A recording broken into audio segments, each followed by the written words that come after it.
Alors, chers amis, j'espère que vous allez bien. Et puis je remercie, je ne l'ai pas fait au début, les quelques membres de la chorale qui nous aident à avoir une messe plus belle que si vous n'étiez pas là, bien sûr. Alors, le Seigneur, vous l'avez compris, aujourd'hui, il nous invite à l'action. Il nous invite à faire fructifier les talents qu'il nous a donnés. On va essayer de voir que sont ces talents. Alors, tout d'abord, les deux premières lectures, la lecture tirée du livre des Proverbes et le psaume 127, évoquent en quelque sorte la femme parfaite d'un côté et l'homme parfait de l'autre.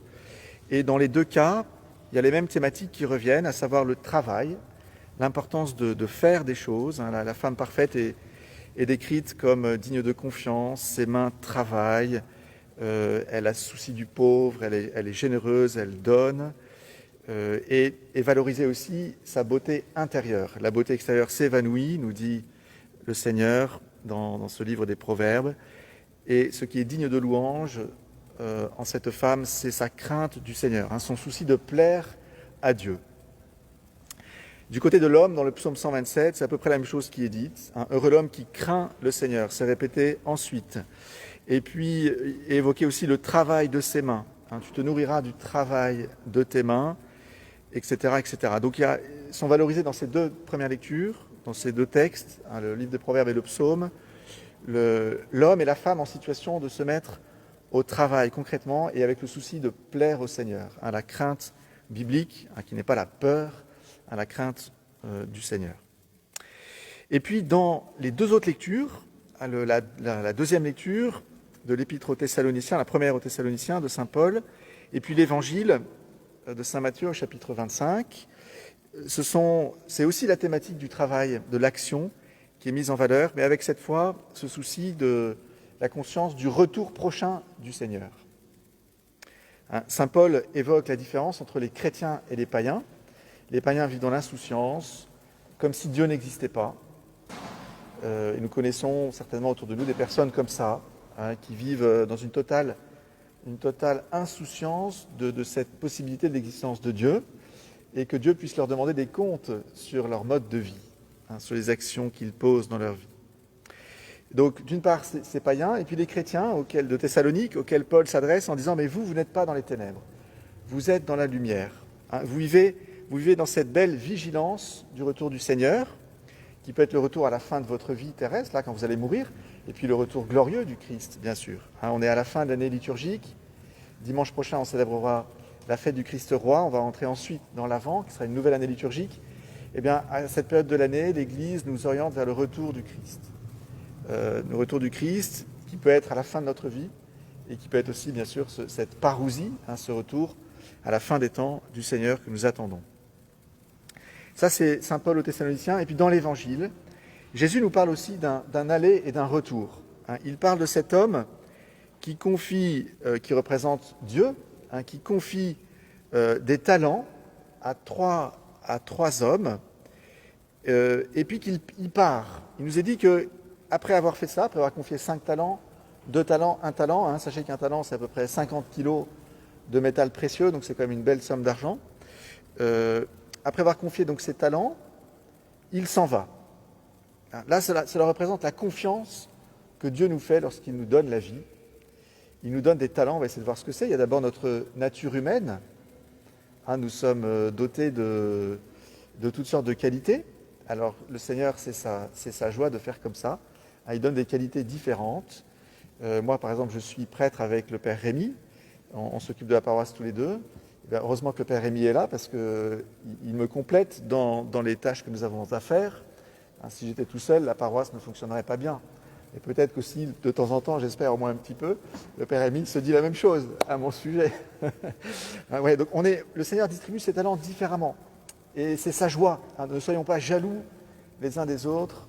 Le Seigneur, il est infini, ses qualités sont infinies.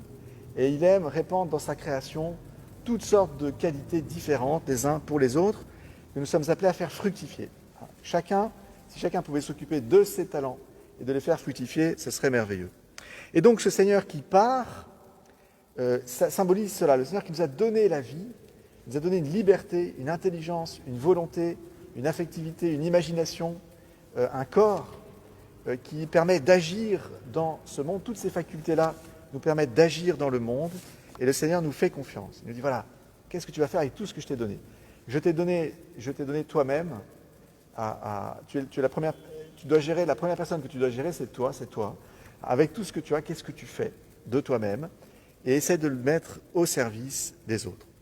Alors, on va essayer d'analyser un tout petit peu les 3 réactions de ces personnes qui se sont vues remettre ces talents. On va voir que pour les 2 premières, elles ont la même attitude. Quand le Seigneur revient pour demander des comptes de leur gestion, elles vont dire la même chose, et puis le Seigneur lui-même va leur répondre la même chose. Cela veut dire que, quels que soient nos talents, qu'ils soient petits ou grands, que nos qualités humaines soient petites ou grandes, que même les grâces surnaturelles que nous recevons, à commencer par le baptême, et puis les grâces, les charismes que nous recevons, qui sont totalement différents les uns des autres, quelles que soient toutes ces choses que nous recevons, si nous les mettons, si nous les faisons fructifier, le Seigneur va nous donner la même récompense. Vous avez entendu la phrase finale qui revient du Seigneur, qui est la même pour les 2, que ce soit pour 5 talents multipliés ou 2 talents multipliés. Le Seigneur dit la même chose. Très bien, serviteur bon et fidèle. Tu as été fidèle pour peu de choses, je t'en confierai beaucoup. Entre dans la joie de ton Seigneur. Nous sommes destinés, dans l'éternité et dès maintenant, à goûter, à participer à la vie même de Dieu, la joie du Seigneur. La joie du Seigneur. Alors ça, c'est la réponse de Dieu à leur travail, de faire fructifier. Mais avant cela, ces deux personnes qui ont eu 5 talents et 2 talents vont vers le Seigneur et lui disent, si je prends le texte grec, Seigneur, 5 talents à moi tu livras. Seigneur, 2 talents à moi tu livras, tu as donné. On peut imaginer comme une sorte de louange, une sorte d'action de grâce. La personne vient et puis s'exclame devant Dieu en disant « Seigneur, tu m'as donné tout ça. 5 talents à moi, tu as donné. » Il y a comme une action de grâce, une louange. Voilà, la joie de se savoir aimé de Dieu et la conscience d'avoir reçu ceci et ceci de lui. Et ben voilà, je les ai fait fructifier, ces talents. En voilà 5 autres. Quand il nous est dit que le premier homme qui a eu 5 talents va travailler, c'est ce mot qui est utilisé. Il s'en alla, il marcha. En marchant, il travailla avec eux. C'est ça ce que dit le texte original. En marchant, il travailla avec eux. On retrouve cette notion du travail, vous voyez, qui était évoquée dans la première lecture et dans le psaume. Avec ses talents, il travailla. Il a fait quelque chose. Il a pris un risque, parce que quand on investit, moi je ne suis pas très calé en finance, mais il me semble que quand on investit de l'argent dans une activité, il y a toujours un risque que ça ne marche pas. Et le Seigneur nous dit, prends un peu des risques dans ta vie. Là. Quel risque tu prends pour faire fructifier ce que je t'ai donné ? Est-ce que tu prends des risques un petit peu quelquefois pour te mettre en action ? Alors ça peut être pour entreprendre une bonne action, mais voilà aussi par rapport aux richesses que je t'ai données, qui sont mon évangile, la foi que tu as reçue. Est-ce que tu essayes de la transmettre ? Est-ce que tu essayes de donner ce que tu as reçu ? Il y a un risque, c'est qu'on se moque de toi, c'est que tu n'y arrives pas, c'est que ça ne porte pas de fruits. Mais peu importe, je te demande de travailler un petit peu avec tout ce que je t'ai donné. Donc, ils se présentent au Seigneur en disant, voilà Seigneur, tu m'as donné tout ça, et j'ai eu la joie de le faire fructifier. Et puis, ils ont la même récompense tous les deux. Que nous travaillons, chacun doit travailler selon ses capacités. Cela a été dit aussi, le Seigneur a donné à chacun selon ses capacités. Le petit mot grec qui est utilisé, c'est le dynamisme. À chacun selon sa dynamisme, son dynamisme, sa puissance, sa capacité. Alors, par contre, le troisième, il a une réaction qui est complètement différente quand le Seigneur revient. Et je vais terminer là-dessus. Comment il agit ? On va essayer de se souvenir d'Adam et Ève au jardin originel. Et juste après le péché originel, ils ne sont pas fiers de ce qu'ils ont fait. Et le Seigneur s'approche en disant « Adam, où es-tu » Et vous vous souvenez la réponse d'Adam ? Adam qui a, à cause de son péché, il a un regard faussé sur Dieu. Il ne croit plus à l'amour de Dieu, il n'a plus confiance en Dieu. Et il part se cacher. Il dit « J'ai eu peur et je me suis caché. C'est à peu près la même chose que dit ce troisième homme qui a reçu un talent et qui, au lieu de le faire fructifier, s'adresse à Dieu, au Seigneur, en disant « Je savais que tu es un homme dur ». Le regard est complètement perverti, il est faussé. Cet homme ne voit pas Dieu tel qu'il est. Dieu n'est pas un homme dur.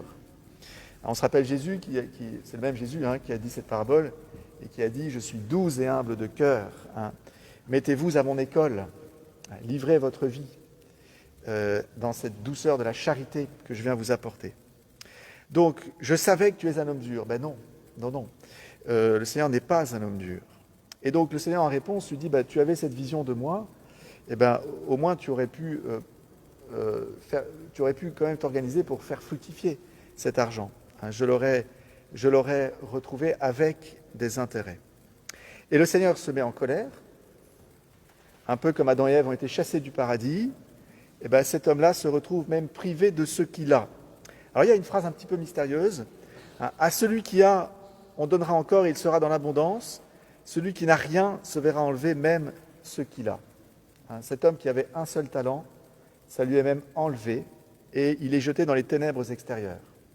Ça nous rappelle ces paroles dures du Seigneur qui nous met en garde sur la possibilité de la perte éternelle. On l'a déjà évoqué la semaine dernière avec ces 5 vierges insouciantes auxquelles le Seigneur dit « je ne vous connais pas, dehors, je n'ouvre pas la porte ».